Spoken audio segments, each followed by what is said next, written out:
Hi అండి. Good morning. ఈరోజైతే టిఫిన్లు, వంటలు ఏమీ చూపించలేదండి.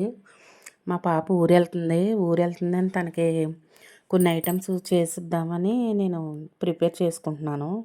సర్జరీ జరిగిందని చెప్పాను కదా! దానికోసం పచ్చానికి ముందు వీడియోలో చూపించాను నేను. ఏంటి ధనియాలు పచ్చడి, ఇంకేటి కందిపొడి, ధనియాల పొడి చూపించాను కదా! అవి కాకుండా మళ్ళీ కరివేపాకు పొడి, సింపుల్గా పప్పులు ఏమీ లేకుండా ధనియాలు ఒకటి వేసి కొంచెం మినపప్పు, ధనియాలు, జీలకర్ర వేపేసి తీసేసుకున్నానండి. తర్వాత కరివేపాకు వేసి సిమ్లో పెట్టి కరకరలాడుతూ వేపాలి.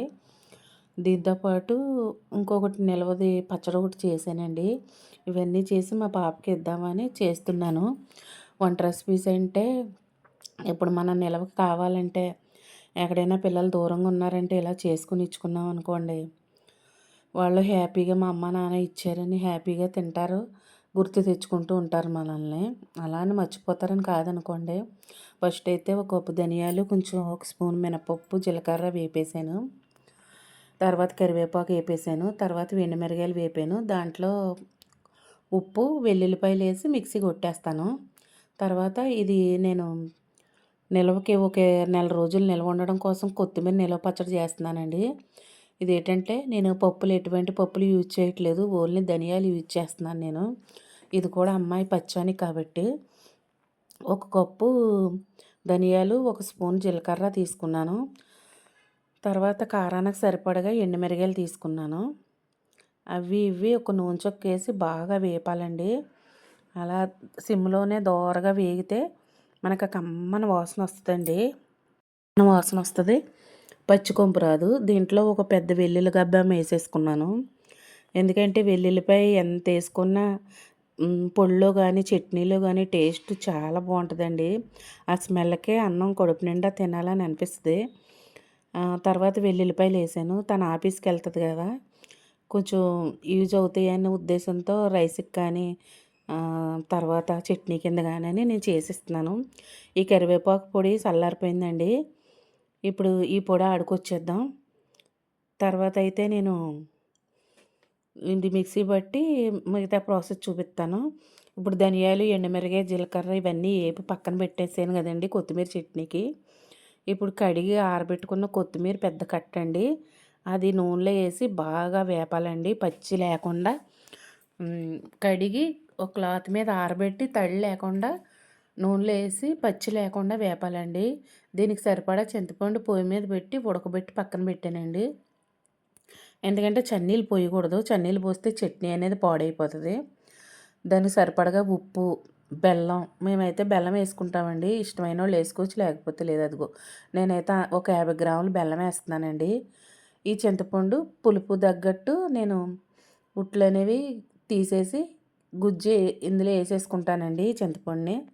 ఇదంతా కలిపి మిక్సీ పట్టి తెచ్చి తర్వాత ప్రాసెసే బాగా మనకు నిల్వ ఉండడానికి హెల్ప్ చేస్తుందండి. ఈ బెల్లం అయితే మేమైతే కొద్దిగా ఎక్కువనే వేసుకుంటాం, అందుకని వేసాను. తర్వాత వేపి పెట్టుకున్న కొత్తిమీర ఉంది కదండి, ఇది కూడా చల్లారిపోయింది. ఇదంతా మనం ఇప్పుడు మిక్సీ కొంచెం కచ్చా బచ్చాగా మిక్సీ పట్టి తెచ్చుకుందాం. ఫస్ట్ అయితే పొడి ఆడేసానండి, ఎందుకంటే మళ్ళీ మిక్సీ తడి అయిపోతే పొడి కొట్టడానికి ఉండదు కదా, దానికోసం పొడి ఆడి తెచ్చి ఒక ప్లేట్లో ఆరబెట్టాను. చల్లారిన తర్వాత బాక్స్లో వేసేద్దామని. తర్వాత ఈసారి మళ్ళీ బాండీ పెట్టి నేను పప్పు నూనె పోసుకున్నానండి, గానుగ నూనె. అందులో ఈ ఆడి తెచ్చిన చట్నీ వేసి ఒక 10 నిమిషాలు సిమ్లో అలాగా మనం ఆ నూనె అంతా ఇంకిపోయి చెమ్మదనం లేకుండా ఉండి నూనె పైకి తేరే వరకు ఆ సిమ్లో పెట్టి ఈ పచ్చడి అనేది మనం ఫ్రై చేయాలండి. అలా చేస్తేనే మనకి నిలవ ఉంటుందండి, నెల రోజుల వరకు నిలవ ఉంటుంది. ఇది స్టీల్ది ఏమవుతుందంటే అడిగట్టేసి మాడిపోతుందండి. దీన్ని నేను వేరే దాంట్లోకి ట్రాన్స్ఫర్ చేసుకున్నాను, చిన్న స్టీల్ గిన్నెలోకి ట్రాన్స్ఫర్ చేసుకున్నాను అనమాట. ఎందుకో తెలీదు గమ్మున అడిగట్టేస్తుందండి ఈ స్టీల్ది.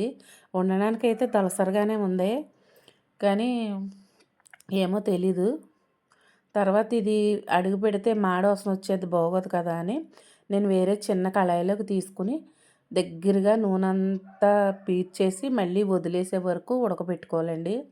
అది ఇప్పుడు మనం స్పీడ్ చేస్తే ఎలా గిన్నెని అంటుకోకుండా వదిలేస్తుంది, చట్నీ కూడా అలా వదిలేయాలండి. అప్పుడే మనకి నెల కాదు 2 నెలలైనా అలా నిలవ ఉంటది. బయట పెట్టినా, లోన పెట్టినా. మనకి గట్టిగా అయిపోవాలండి. అప్పుడు మనం రైస్‌లో ఏసుకున్నా, ఎందులో ఏసుకున్నా సూపర్‌గా ఉంటదండి. మీకు బెల్లం అవసరమంటే ఏసుకోండి, లేకపోతే లేదు. మేమైతే ఏసుకుంటాం కాబట్టి ఏసుకున్నాను. ఇది కూడా చల్లారిపోయిన తర్వాత ఇది పొడి మొన్న చేసిన పొళ్ళు అన్నీ ప్యాక్ చేసి అమ్మాయికి ఇచ్చేస్తానండి. అమ్మాయి మళ్ళీ హైదరాబాద్ వెళ్ళిపోతుంది. తర్వాత అల్లం వెల్లుల్లి పేస్ట్ అయిపోయింది ఇంట్లోను. అది కూడా చేయాలి ఈరోజు. తర్వాత బాబుకి చిన్న బాబు మా పాపగారు బాబుకి లంచ్ బాక్స్ పెడదామని క్యాప్సికమ్, బంగాళదుంప, క్యారెట్టు, ఉల్లిపాయ, పచ్చిమిరపకాయ, టమోటో తీసుకున్నానండి. పిల్లలైతే విడిగా అయితే తినరు కదా! ఇలా లంచ్ బాక్స్‌లో మెదిపేసి పెట్టేస్తే చక్కగా తింటాడు కదా! కొంచెం కుక్కర్‌లో చిన్ని గ్లాస్ రైస్ పెట్టేసాను. ఫ్రైడ్ రైస్ కింద చేసేసి. మనం తింటే మసాలాలు అవి వేసుకోవచ్చండి. పిల్లలు కాబట్టి నేను ఎటువంటి మసాలా వేయట్లేదండి. ఉల్లిపాయ, చిన్ని పచ్చిమిరపకాయ, క్యాప్సికం, బంగాళదుంప ఏసానండి. ఇందులో కొంచెం పసుపు, ఉప్పు ఏసి బాగా మగ్గబెట్టుకోవాలి. అలా మగ్గబెట్టుకుంటే మనకి చక్కగా దుంపని, క్యాప్సికం, ఉల్లిపాయ బాగా మగ్గుద్ది. ఇలా మగ్గించుకున్నామనుకోండి, మనకి పిల్లలకి తింటారనమాట చక్కగానే. ఇప్పుడు టమాటా, క్యారెట్ కూడా ఏసేసుకుందాం. క్యారెట్ ముక్కలైతే తినరని నేను కొంచెం కూరేసుకున్నానండి. అదైతే రైస్‌లో కలిపేసుకోవడానికి బాగుంటది. చిన్న పిల్లలు 2 సంవత్సరాలు, 3 సంవత్సరాల పిల్లలుంటే మీరు చక్కగా నేను ఇందులో ఓన్లీ ధనియాల పొడి ఒక్కటేసానండి. గరం మసాలా కానీ, అల్లం వెల్లుల్లి పేస్ట్ కానీ ఏది వేయలేదు. కొంచెం ధనియాల పొడి, చిటికెడు కారం ఏసాను అంతే అండి. ఇంక అంతకు మించి ఏమి వేయకూడదండి. ఉప్పు వేసుకుంటే సరిపోతుంది. చిటికెడే వేయండి కారం. పిల్లలు తినలేరు కదా, నోరు మండుద్దని. ఇప్పుడు వండుకున్న రైస్ వేసి కలిపేసామనుకోండి, పిల్లలు కమ్మగా ఉంటుందండి. లాస్ట్‌లో నేను రైస్ అంతా కలిపేసిన తర్వాత బాక్స్‌లో పెట్టేటప్పుడు ఒక స్పూను నెయ్యి వేసి చక్కగా కలిపేసి పెట్టేస్తానండి. చంటి పిల్లలు కాబట్టి నూనె అయినా, నెయ్యి అయినా ఎక్కువగా తింటే ఏం అవ్వదండి. ఆళ్ళు బాగా ఆడుకుంటారు కాబట్టి ఆళ్ళకి క్యాలరీస్ అనేది కరుగుతుంది కాబట్టి వాళ్ళకి ఏమీ చేయదండి. ఇప్పుడు చూస్తానండి ఉప్పు అన్నీ సరిపోయిందో లేదో. ఇది చూసిన తర్వాత ఇందులో ఒక సుక్క నెయ్యి, ఒక స్పూన్ నెయ్యేసి కలిపేసి చల్లారబెట్టి బాక్స్‌లో పెట్టేస్తానండి బాబుకి. సూపర్‌గా తింటాడండి. చాలా బావుంటది. లంచ్ బ్రేక్‌లో తినడానికి బొబ్బాయే పెట్టానండి నేను. ఇప్పుడైతే ఈ రైస్ పెట్టేస్తున్నాను మధ్యాహ్నానికి. తను 3:30కి అలా వచ్చేస్తాడండి. 3 అయ్యేసరికి 3కి పంపించేస్తారండి. అందుకు 10 గంటలకి బొబ్బాయ, మధ్యాహ్నం లంచ్‌కేమో ఈ వెజ్ ఫ్రైడ్ రైసు ఈ 2 పెట్టేసి బాబుని 9కల్లా పంపించేయాలండి. పంపించేసిన తర్వాత నేను అల్లం వెల్లుల్లి పేస్ట్ నిన్నే రాత్రే నేను పొట్టు అది తీసి చెక్కు తీసి ముక్కలు కలిపి అన్నీ రెడీ చేసుకున్నానండి. కొంచెం పసుపు, నూనె వేసి నేను ఇది మిక్సీ పట్టి తెచ్చేసుకుంటాను. మీలో ఎవరైనా మా ఛానల్ ఫస్ట్ టైం చూస్తే సబ్స్క్రైబ్ చేసుకోండి. బెల్ ఐకాన్ని క్లిక్ చేసి ఫ్రెండ్కి షేర్ చేయండి. సబ్స్క్రైబ్ చేసుకోవడం అస్సలు మర్చిపోవద్దు. మా వంటలు ఈజీగా సింపుల్గా ఉంటాయండి. మీ చిన్నపిల్లలకి ఎవరికైనా కావాలంటే మంచి మంచి రెసిపీస్ నేను ఇక్కడి నుంచి చూపిస్తానండి. బాయ్ అండి. వీడియో నచ్చితే లైక్ చేయడం, షేర్ చేయడం అస్సలు మర్చిపోవద్దు.